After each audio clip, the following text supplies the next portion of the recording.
मुलायम सिंह यादव के नाम पर सपा ने आज भाजपा को चीन वाली चुनौती दे डाली। डिंपल यादव ने यहां तक कह दिया कि अगर भाजपा सरकार दिखावे की बजाय नेताजी को सच में सम्मान देना चाहती है तो वो चीन द्वारा अतिक्रमण किया गया पूरा भूभाग वापस लेकर दिखाए। दरअसल इसके पीछे बड़ा दांव है। मुलायम अब दुनिया में नहीं रहे, लेकिन उनके नाम पर कई वर्षों तक यूपी की राजनीति जिंदा रहेगी।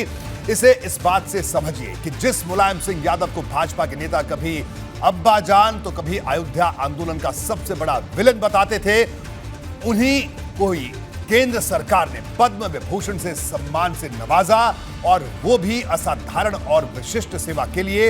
अब सपा की कोशिश है कि भाजपा 2024 से पहले जिस मुलायम रणनीति पर काम कर रही है उसे आगे बैरियर खड़ा किया जाए। ये अब तक पहली बार आ रहा है जो समाजवादी पार्टी को मौका मिलेगा।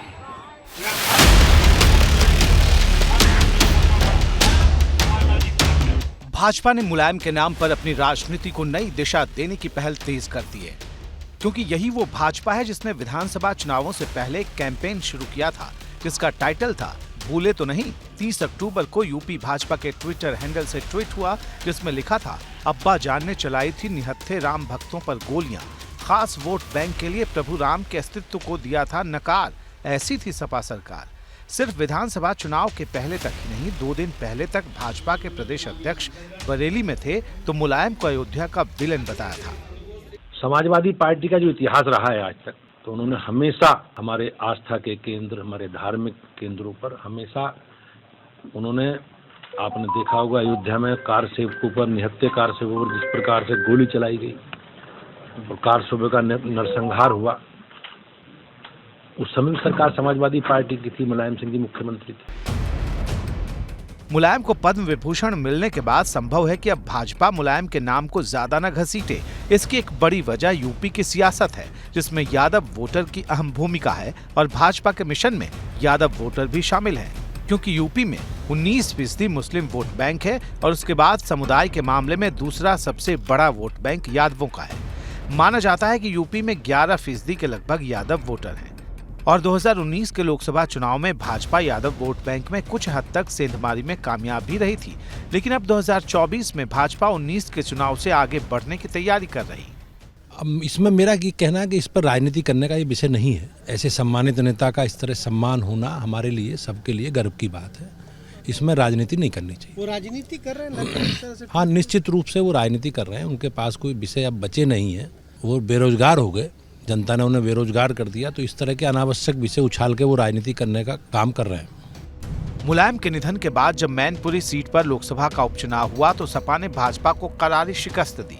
ये भाजपा के लिए चेतावनी जैसा था, क्योंकि मैनपुरी ने बहुत कुछ साफ कर दिया था और अगर ऐसे ही रहा तो भाजपा का मिशन 80 का सपना न सिर्फ अधूरा रह जाएगा बल्कि चुभने वाला झटका भी लग सकता है। शायद यही आशंका वो वजह है कि अब भाजपा के नेता मुलायम की खुलकर तारीफ कर रहे हैं। उत्तर प्रदेश में उन्होंने पहले विधायक से शुरू करके और मंत्री रहे, फिर 3 बार मुख्यमंत्री रहे, फिर संसद में पहुंचे, केंद्र में रक्षा मंत्री रहे, यानी उनका एक 5 दशक का, और वो जमीन से जुड़े हुए व्यक्ति थे। हमारी तो उनसे बहुत असहमतियाँ थी, राम जन्मभूमि आंदोलन को लेकर बहुत असहमतियाँ थी उनसे, या जो राजनीति करते थे उसको भी हम लोग हमेशा निशाना बनाते थे। परंतु उसके बाद भी उनका जो कंट्रीब्यूशन है उत्तर प्रदेश की दृष्टि से खास तौर से वो बड़ा महत्वपूर्ण है। तो मैं समझता हूँ कि उस सारा जो उनका कंट्रीब्यूशन है उसको ध्यान में रख करके ये सम्मान उनको दिया गया है। दिल्ली में तीसरी बार सरकार बनाने के लिए यूपी बहुत अहम है और यूपी को फतह करना है तो सपा के यादव वोट बैंक में सेंधमारी भाजपा के लिए जरूरी है, क्योंकि जब सपा का समीकरण टूटेगा तभी भाजपा का मिशन 80 वाला प्लान पास हो सकता है। यादव वोट बैंक को लेकर भाजपा आज से नहीं बल्कि विधानसभा चुनाव के पहले से ही मेहनत कर रही है। पिछले साल पीएम मोदी दिग्गज समाजवादी नेता रहे हरमोहन सिंह यादव की पुण्यतिथि कार्यक्रम से जुड़े थे। भाजपा ने सपा में सेंधमारी कर अपर्णा यादव और हरिओम यादव को भी अपने साथ जोड़ा। इसके अलावा कानपुर में सुखराम यादव के परिवार के कई अहम सदस्य भी इस वक्त भाजपा के साथ खड़े हैं। आजमगढ़ उपचुनाव में भी भाजपा ने दिनेश लाल यादव निरहुआ के सहारे ही अखिलेश यादव को झटका दिया और अब मुलायम के नाम पर भाजपा अपनी राजनीति को नए ट्रैक पर उतार रही है।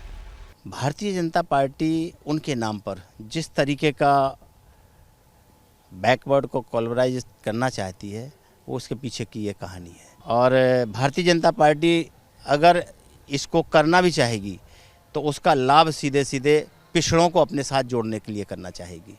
तो इसमें भी राजनीति है।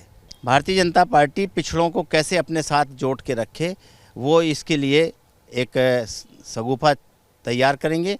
और हमें ऐसा भी लग रहा है भारतीय जनता पार्टी की सोच के चलते समाजवादी पार्टी को बड़ा नुकसान करेंगे।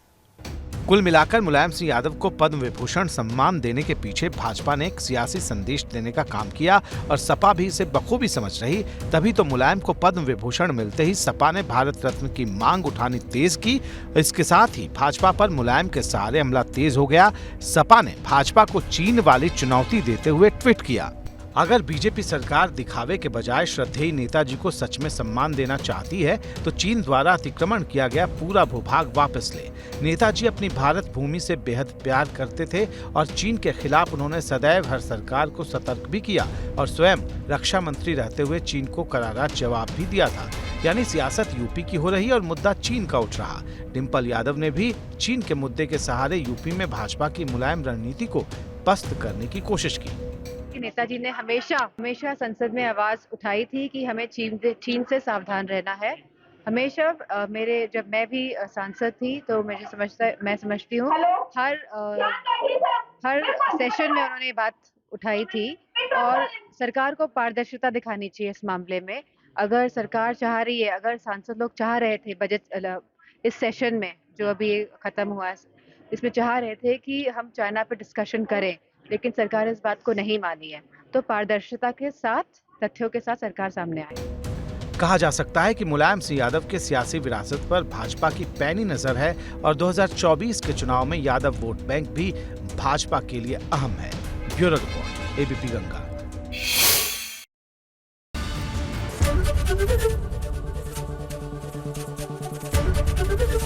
एबीपी गंगा, खबर आपकी, जुबान आपकी।